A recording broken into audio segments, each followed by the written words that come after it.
In the land of grills, surrounded by grills here, the Masterbuilt 1150. Quite a few of you folks right there, have asked me about the positioning of the sliders. Now, on the 1050, you can see where the sliders is. There's an upper and a lower. On the 1150, they've got an upper, but then the lower is inside the ash bin, you know, right below the charcoal, you know, the charcoal burner right there, the grate for the charcoal.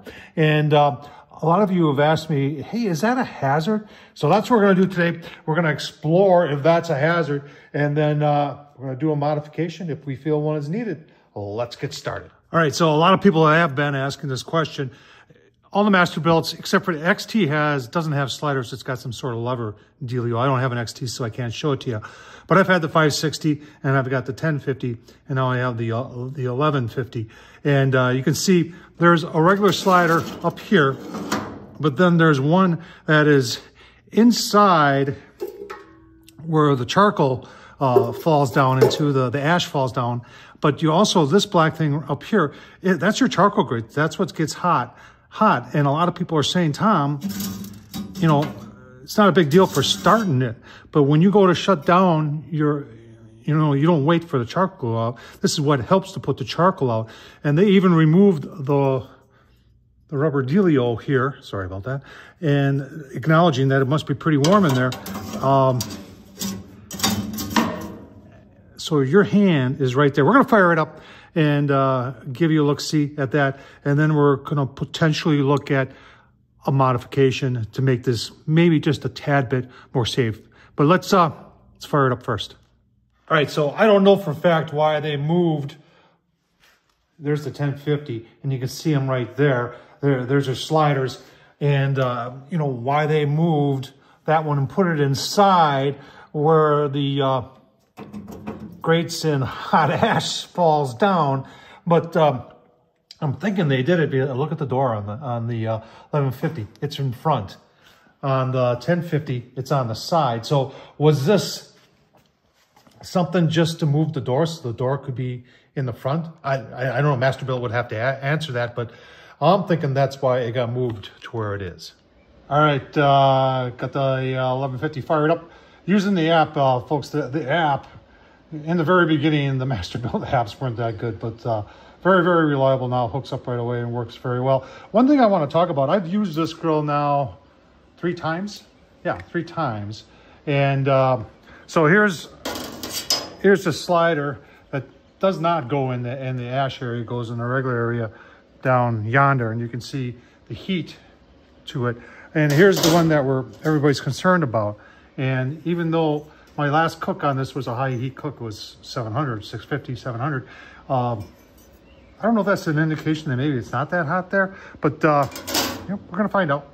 Keep them going. Got it set at 650. We'll let it go at 650 for a while, get it good and hot, and then we'll do a shutdown process, take our thermal in there, shoot, and see if this really is an issue. All right, so we are at 650. Just if you're interested how long, and it's in the upper 20s, low 30s today. Ain't bad for mid-February. It took 8 minutes and 20 seconds to get up to 650. That's pretty gosh darn impressive. Now 12 minutes, will probably go a couple more minutes, and then we'll open it up and take some heat readings down there and see how hot it actually is. All right, got my thermal here. We're gonna shut it down like we're shutting down at the end of a cook. So I'm gonna actually, you know what, we can do it from the app. Let's go to the app here and power off. And it says yes. All right, so we are now off, just like if you were done with a cook. And now you want to put your sliders in. We'll put the top slider in. And I don't know, someone's going to correct me if I'm doing this in the wrong sequence, but I just want to mimic as if I were shutting it down. So let's open it up and see what we got in there. Now we haven't been running that long, so let's just see what the temps are there. You see that? So it looks like we're 281, right about where you would have to put your hand. Now the charcoal grate, and obviously after a little bit longer time, that would be a little bit warmer. Let's try putting the slider in. And you see, you gotta get the slider in just like that. And then your hand needs to go kind of right where ash would be falling. So I see that as a potential issue. I don't know if Masterbuilt sees it the same way, but let's, you know what? Let's try and do it a little bit of a mod and see how that works. All right, so we're down in the shop here, and here's our shut-off, and here's my thought. So I've got these things, and I like them. They work nice, except they're a pain in the butt to clean. But this handle is removable, so I had two of them. So took off the handle, it's a wooden handle, and the thought is to put it on here. Now, I don't have a welder, and I'm not a welder. I could probably make sparks, but I'm not a welder. And I'm not sure. I think this is stainless steel. I put a magnet to it. The magnet did hold, but there are cheaper grades of stainless steel that have enough metal in it that a magnet will stick. But the thought is to attach, and I went to my local hardware store, Menards. If you were in the Midwest, you know what I'm talking about. A threaded rivet insert tool.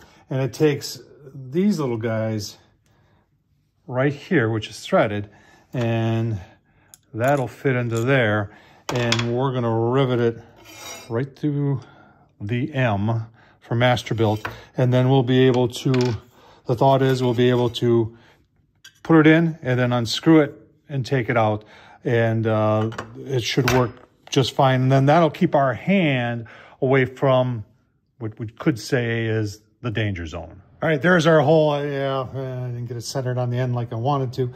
But then this guy goes in like this, and it works like a rivet tool. And you just press it down. I gotta get better leverage here. Hang on, I gotta get repositioned. All right, let's try it again.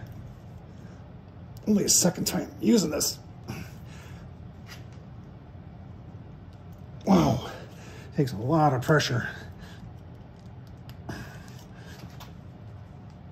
I think I got it. Take that out. There it is. You can see it puts a little shoulder on there, and it's tight. I mean, it fits in there. That's all we need. And then you put it in, and then you just take that out. Let's go see if it fits. All right, let's try it out.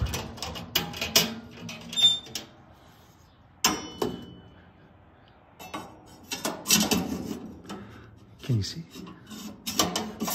Like that. And then just unscrew it like that. And you are a lot safer to get it out. Well, you know, and if you're taking it out, it's going to be cool, so you can still reach in there. But if you wanted to all the time, then you just thread that back on there like that. Pull it out, put it in, take it out. It's that simple. What do you think? All right, we'll end it right here. I mean, my final thoughts are I think Masterbuilt can solve this relatively quick by just making this like that long right there, just extended by 2 inches or something like that. You could go almost, remember the door fits flush, so you could go almost right up to there, and then you're not putting your hand anywhere near the heat source. So I think, you know, I think somebody wasn't thinking over there. That's what I think. But that's why I'm here. I'm here for you. Super simple to do. Remember, if I can do it, so can you. Tom Horsman of YouTube. Thumbs up, leave a comment. And as always, appreciate you watching, folks.